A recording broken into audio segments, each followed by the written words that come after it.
Всем привет, дорогие друзья! Сегодня будем готовить очень легкий и воздушный меренговый торт «Притяжение». Торт получается очень красивый, даже без дополнительных украшений, потому что сверху очень красиво запеклась меренга. Я уверена, такой торт украсит любой праздничный стол. И все гости будут в восторге. Посмотрите, какой торт получается высокий. В нем 4 коржа.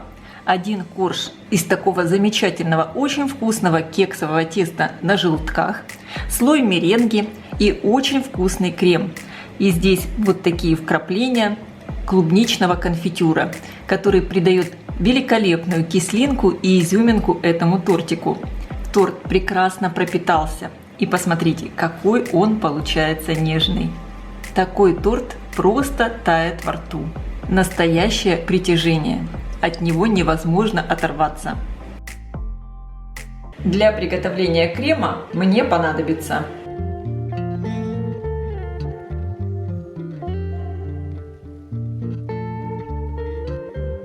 молоко вливаю в сотейник, и его надо довести почти до кипения.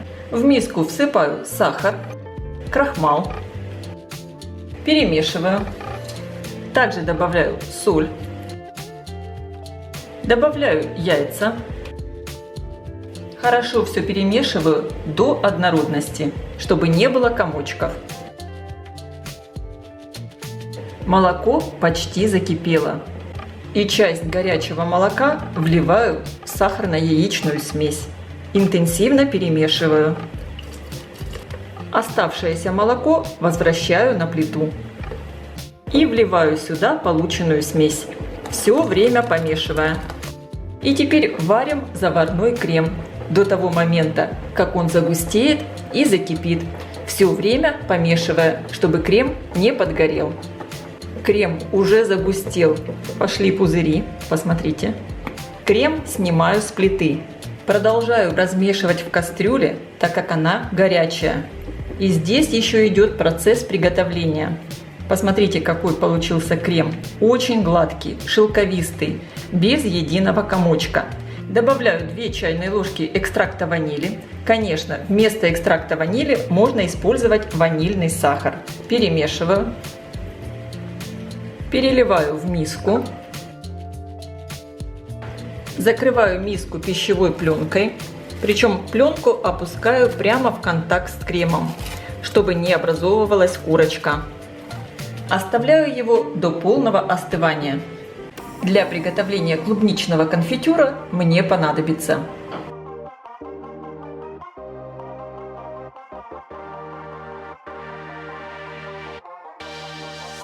я использую замороженную клубнику. Слегка ее разморозила и сейчас измельчу ее при помощи погружного блендера в пюре.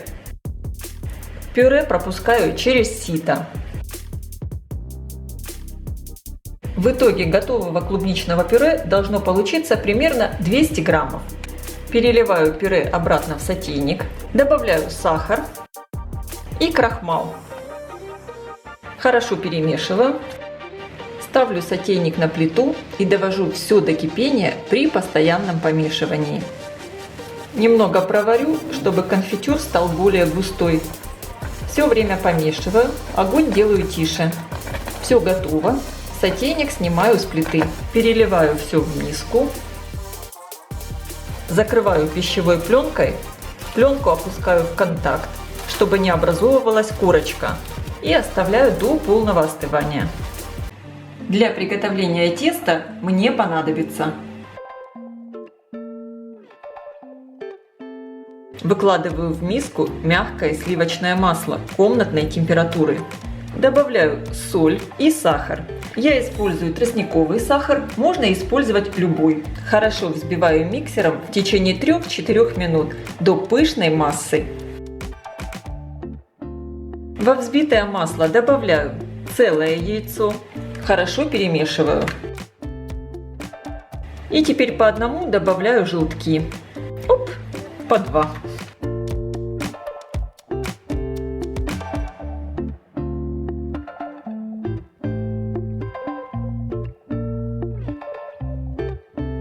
Добавляю экстракт ванили.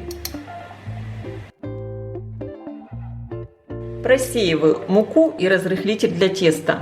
Сначала часть муки. И добавлю немного молока.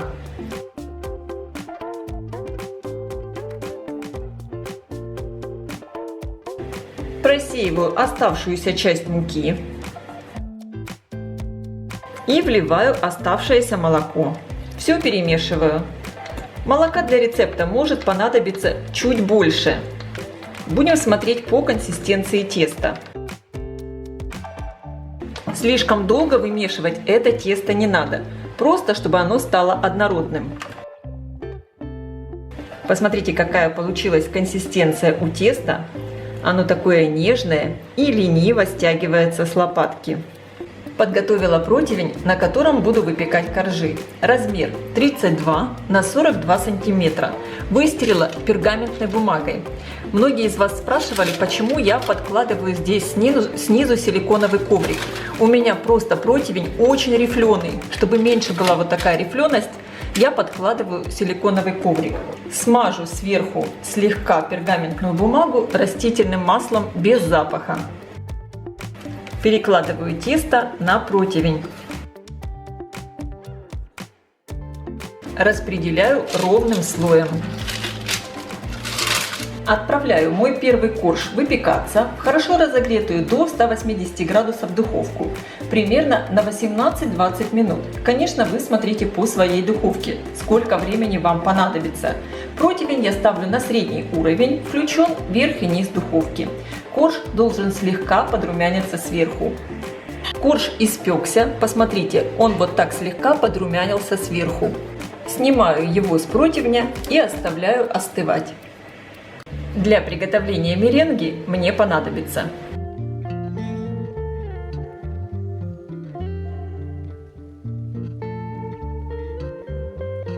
в чистую сухую миску выливаю белки, добавляю щепотку соли и начинаю взбивать в легкую пену.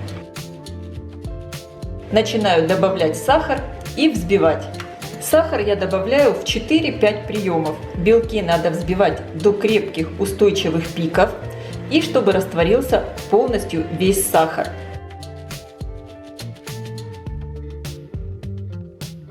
Масса должна получиться такая красивая, блестящая, глянцевая. Посмотрите, какая масса получилась. Она такая плотная, хорошо держится на венчиках. Всыпаю в белки крахмал и быстро все перемешиваю, просто чтобы крахмал соединился со взбитыми белками. Получилась очень красивая меренга. Перекладываю меренгу на точно так же подготовленный противень, который я застелила пергаментной бумагой и слегка смазала растительным маслом. Распределяю. Чтобы меренга смотрелась более интересно, я сделаю ложкой вот такие носики. И отправляю меренгу выпекаться в разогретую до 150 градусов духовку примерно на 35-40 минут. Конечно, вы смотрите по своей духовке. Противень я ставлю на средний уровень, включен верх и низ духовки. Меренга должна сверху подсохнуть и слегка подрумяниться. Меренговый корж у меня тоже уже испекся. Он должен сверху покрыться небольшой корочкой и немного подрумяниться. Снимаю его с противня и оставляю остывать. Корж получился очень красивый, именно благодаря вот этим башенкам. Когда заварная основа полностью остыла, она у меня даже стояла в холодильнике. Можно закончить приготовление крема. Сливочное масло перекладываю в миску. Хорошо взобью масло примерно в течение 4-5 минут в пышную светлую массу. Также миксером немного перемешаю заварной крем, чтобы его легче было соединять с маслом. И теперь, наверное, самый важный момент в приготовлении этого крема. Понемногу соединяем заварной крем с маслом. Первую часть заварного крема добавляем совсем небольшую, чтобы сравнять температуру масла и крема. Крем стоял у меня в холодильнике, поэтому он чуть более холодный, чем масло. Если добавлять заварную основу в масло постепенно, крем никогда не расслоится. Таким образом, заварную основу я добавляю где-то в 4-5 приемов. И благодаря этому крем получится пышный, красивый и хорошо застынет в холодильнике. Сейчас добавляю всю оставшуюся заварную основу. Какой просто великолепный, красивый, вкусный крем получился. И так просто. Остывший конфитюр я перекладываю в кулинарный мешок. Коржи полностью остыли, и сейчас я их разрежу на 2 равные части. Первым разрежу бисквитный корж. Сначала подровняю немного бока. У меня получаются коржи шириной 19 см, а длиной 30 см. И точно так же я подровняю корж из меренги. У меня все готово для того, чтобы собирать торт. Переношу на тарелку первый корж. Выкладываю сверху 3-ю часть крема и разравниваю. Сверху на крем выдавливаю полосочки конфитюра.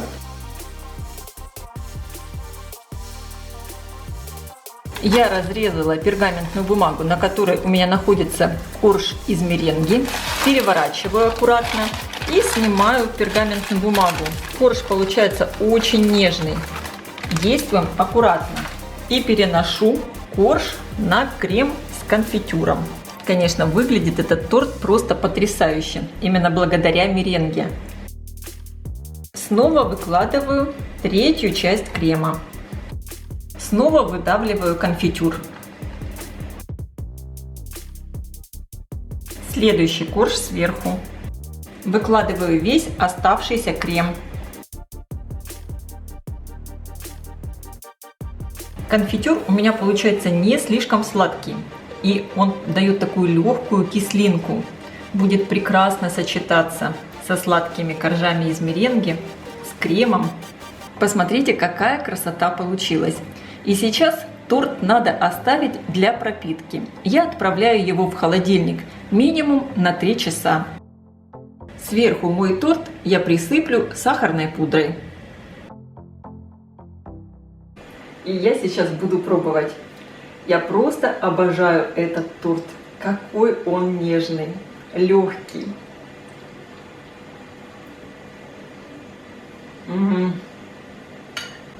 Торт получается очень вкусный. Здесь прекрасное сочетание такого очень вкусного кексового теста и коржей из меренги. Невероятный крем и, конечно, изюминку добавляет конфитюр из клубники. Торт получается в меру сладкий, хотя здесь сладкая меренга, но я специально делала не очень сладкий крем. И вот этот конфитюр с кислинкой, они придают тортику просто невероятную свежесть. Обязательно приготовьте и попробуйте. Я думаю, этот торт понравится и вам.